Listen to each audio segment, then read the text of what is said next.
ya nibyo nakubwiraga buriya urabona koko ikipe nka Rutsiro izigondera zira miliyoni 2 cyangwa na APR gusa izakina shampiyona y'ikiciro cya mbere.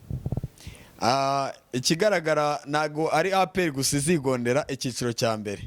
Rwanda Premier League irakomeye kubera ko niba ikipe nka Rutsiro irokirita umuntu wa miliyoni 12 cyangwa se ikarokirita urenze umwe bakaba nka batatu.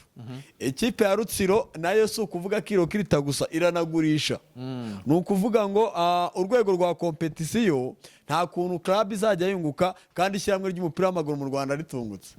Biravuga ngo niba ikipe ya Rutsiro yarokiritaga abakinnyi 40 iragabanya abakinnyi irokirite 24 beza ya mafaranga yabo ngabo basigaye kuri 40 noneho agabanyuke ntago waburaho miliyoni 2. Okay, so ndagira ngo rero twijandike. Yego, wa mugani wa muvandimwe wacu ngo ni T-Stash cyane kabisa. Twijandike wenda iminota ni kujyana wijandurura, ariko ndagira ngo wijandike ayo Mavubi ndabona unayambaye ikipe y'igihugu Amavubi. Muri mu gikombe cya Afrika nago byagenze neza. Irazamuka ijye mu gikombe cy'isi. Ubu turi gushaka itike y'igikombe cy'isi. N'ubu biracyakomeje. N'ubu ngubu uriko urabona ko bigoranye.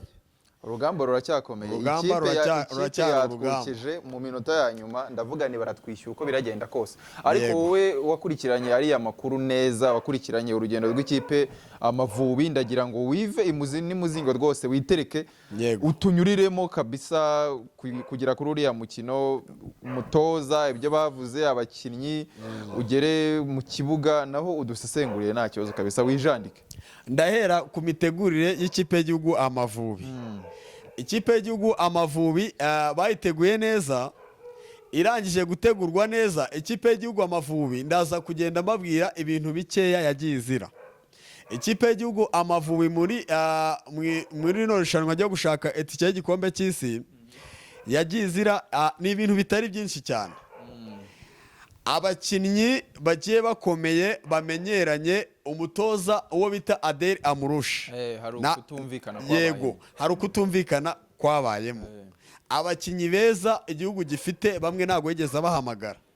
Ubwo ndahera muri uko nyine byagenze kugira ngo n'abanyarwanda bajye bamenya ukuri kw'ikipe yabo. Uyu umutoza yaza guhamagara abakinnyi bose byari kugenda neza. Iyo ni ingingo ya mbere. Ngira ngo ariko hari n'abaviremo muri lokale. Hari abaviremo muri lokale, ariko ikigaragara mwagiye mubyumva hariya muri nationale birashoboka ko hashobora kuba harimo abakomisiyoneri akaba afite attention imbere za mu birakomeye, ariko umusore w'ikipe APR batawushyira muri kona. Reka turebe kabisa imbere zamu Shejibru atariko ahita umupira utereka muri corner. Nanone reka turebe barazamuka abasore w'ikipe ya APR. Reka turebe mu gisakira imbere araherezo bitanu y'umugabo Claude, ariko umusore w'ikipe ya Police muryamisha hasi hariya kufa ikipe ya APR hari igiye gutereka mu bita Shejibru watareka turebe imbere za yagera umupira rimwe kabiri gatatu asubira inyuma arashota imbere zamu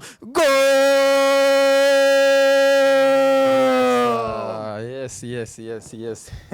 Nuko nanjye akaba ari Nepubi wanyu kabisa, akaba mutuwe mumuzi cyane, ni ibisanzwe rero akaba aruko tuba twinjiye. Murakoze. Yes, bamwita Nepubi kabisa. Umupira urawumva? Umupira ni ibintu byanjye. Naje kuba umunyamakuru wa siporo narawukinnye. Yego. Urumva ni ibintu nzi. Ese buriya bigenda bite kugira ngo umuntu akure akunda umupira anawukina noneho birangire atabishyize ku rundi rwego ngo tumubone mu makipe runaka? Bigenda bite? Akenshi ikintu kibitera umuntu wavukiye ahantu hari ibibuga, ahantu hatari kure, cyangwa se umuntu wavukiye kure y'umujyi akabura abantu bamusapotinga bamuzamura, niwe muntu impano ye cyangwa se kariyeri ye y'umupira niho bipfira. Aho nahambere. Yego. Naho abantu umupira baba bawuzi, ariko kubera kubona ubushobozi bwo kugira ngo agere ahantu hari access y'uko yakora kuri iyo baro bikaba ibibazo. Yego. Ibyo byo tubigiyemo byaba inkuru ndende cyane ko hari benshi nyine musangiye icyo kibazo. Reka twigire mu miriro y'iwacu. Urabizi iwacu ahangaha mu Rwanda biba ari ibicika iyo ugiye muri shampiyona. Hagati aho ngaho rero n'ubundi amakipe aba arimo aravugwa cyane cyane ni APR n'ikipe ya Rayon Sports. Kuri ubu ngubu hari amakuru ari muri Rayon Sports. Mu ikipe ya Rayon Sports amakuru abamo ni amakuru menshi ariko akenshi ntabwo ajya ahinduka. Nibyabaye nibyacitse nyine ikipe ya Rayon Sports ni ikipe koko nziza ariko ibyo bintu akenshi nibyo bivugwamo cyane. Perezida Tade aherutse kwifata ararira. Byari byagenze biti? Perezida Tade rero buriya mu mutima akunda ikipe ya Rayon Sports.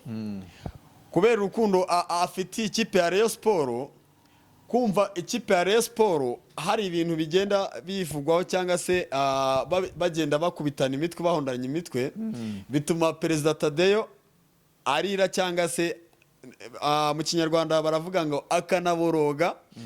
Ati biterwa n'iki? Nayo impamvu ni impamvu zigera muri ebyiri. Impamvu ya mbere, ikipe ya Rayon Sports abafana bayo ni benshi. Icya mbere no mufana utuma Tadeyo arira kubera urukundo rw'abafana bafitiye ikipe ya Rayon Sports bituma Tadeyo arira yabonye ikipe ya Rayon Sports itari kugera aho ashaka. Icya kabiri ni komite nyobozi bakorana nawe kubera baba bashaka gufata ibyemezo atari bo bayoboye body yose ya Rayon Sports bituma ikipe uyihagarara cyangwa se perezida wa ari we Twagirayezu Tadeyo arira kabisa. Ibyo uvuze ni ukuri. So ibyo bya Rayon Sports tubaye nk'abishyira ku bandi kuko n'amasaha yagiye. Urabona iyi gahunda ya perezida mushya wa Ferwafa yo kongera abanyamahanga bakina muri shampiyona y'u Rwanda bakava kuri 6 bakagera ku 8. Urabona ibi ngibi biraza gufasha iki shampiyona y'u Rwanda? Biraza gutuma tugera hehe? Ese nihe mpinduka birazana ubundi muri shampiyona y'u Rwanda itari isanzwe? Ndakubwira impinduka nabwo zigera muri ebyiri. Kuba nta nzitizi n'imwe bashyize ko ku makipe yo mu Rwanda uko yose ari 16. Inzitizi zirahari kuko nge nazibonye. Hari inzitizi wagiye usangamo. Ndaza kukubwira impamvu navugaga ko nta nzitizi ziraza kuboneka.